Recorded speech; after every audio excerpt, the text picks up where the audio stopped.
Okay, in the last video of JavaScript, we have seen that JavaScript is a lightweight interpreted programming language which is used to make the web pages interactive. We have seen some of the examples of JavaScript. Now in this session, we'll see some more examples. In this example, we'll try to validate a form. See the fields of form. We have used 3 fields in the form: name, email, and pin code. So what we want that the all the values should be entered in proper format, and none of the fields should be left empty. That is our purpose, and that we will enforce or implement using the JavaScript. So when we submit this form will go to this servlet. The name of form is my form, and on submit it will return it will call the validate function. This validate function will return either true or false. If it returns true, the form will be submitted. If it returns false, the form will not be submitted. So the form name is my form, and it contains 3 fields: name, email, and pin. So now we have to validate them using the JavaScript. So for this we have created a validate function. Now let us come to the validate function. Here we have created a validate function. So first we are checking that the field name should not be left empty. So we'll check it like this: document dot my form. The name of form is my form. Document refers to the whole HTML document. In whole HTML document, we first search the my form, and then this particular field. This my form contains 3 fields: name, email, and zip code, postal code. So the value of this field should not be equal to blank. If it is so, it will pop up an alert box which will show some message like please provide your name, and then the cursor will focus on this particular field. And since our form is not complete, so we are returning the false. This false means form will not be submitted. Then our second field is email. So we are checking that the value of email is should not be blank, like our previous field.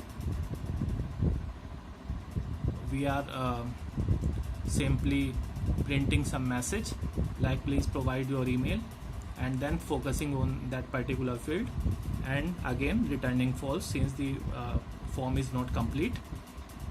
Then we comes to the third field, that is postal code. So in this field we are checking it for the 3 constraints. The first constraint is field should not be empty. The second constraint is this field should be filled with the numbers only, and the third constraint is the length of the input should be equal to 6. So how we are going to implement all the impose all these constraints?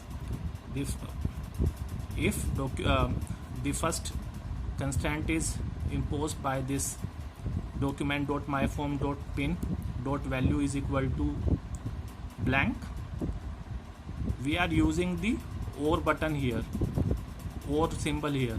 So OR symbol means if any of this constraint is not fulfilled, the form will not be submitted. So all these constraint must be filled simultaneously. All these constraint must be fulfilled simultaneously. This is a function, is not a number, is a ready-made function available in the JavaScript, which returns true if the value inside, if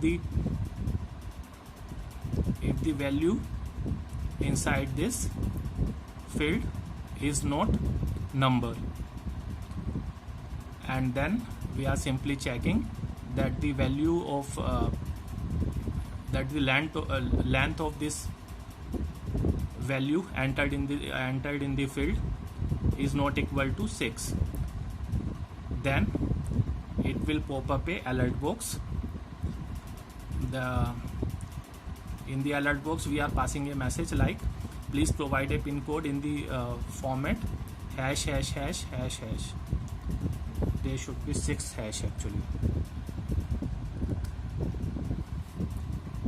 And then focus on this particular field and return false. If all these constraints satisfies, that means the form is correctly filled.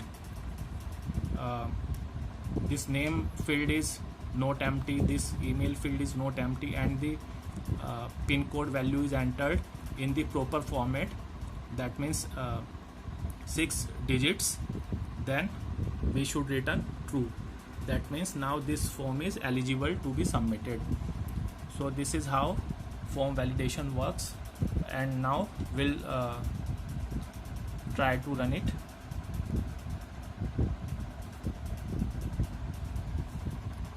So let us run it. Name, let us try to submit this form. It shows please provide your name. Okay, let us give some random name, then submit. Please provide the email. Okay, suppose that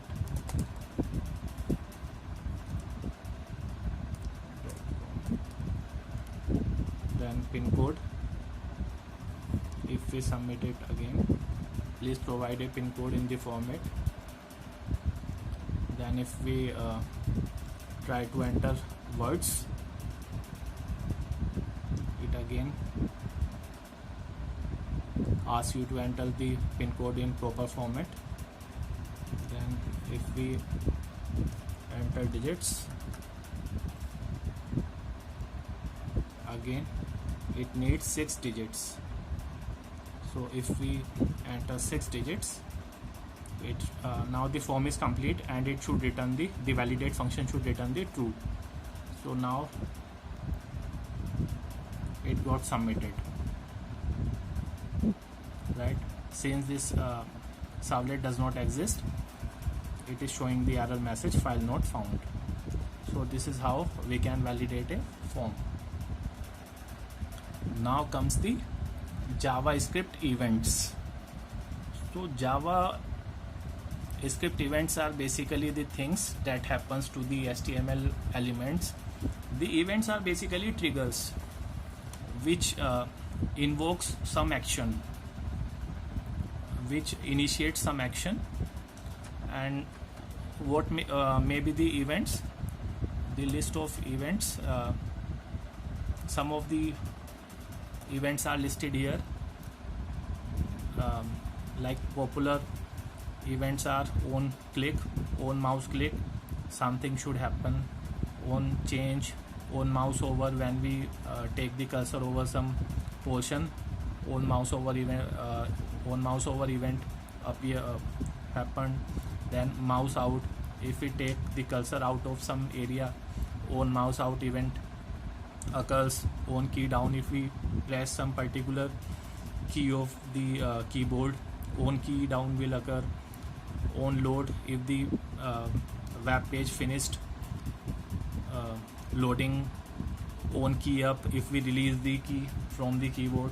So these are the examples of the HTML event, and now we will see some examples of these HTML events.